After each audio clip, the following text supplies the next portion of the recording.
আল্লাহ সুবহানাহু ওয়া তাআলা বলছেন ইয়াতাসাআলুনা আনিল মুজরিমিন মা সালাকাকুম ফি সাকার।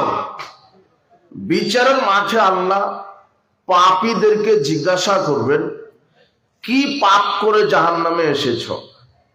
তখন পাপী যারা তারা বলবে, ক্বালু, তারা বলবে লাম নাকু মিনাল মুসাল্লিন, আমরা সালাত আদায় করতাম না।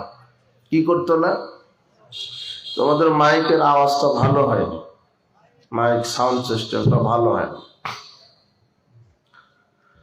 বিচারের মাঠে অপরাধীদেরকে আল্লাহ জিজ্ঞাসা করবেন, মানে পাপীদেরকে। কাদেরকে? পাপীদেরকে। পাপীদেরকে জিজ্ঞাসা করবেন যে তোমরা কি পাপ করে জাহান্নামে এসেছো। এটা সূরা মুদ্দাসিরের 42-43 আয়াত।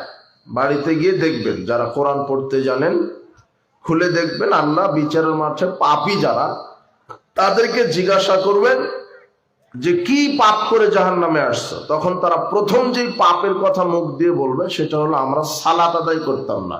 কি করতো না? সালাত না আদায় করা পাপ।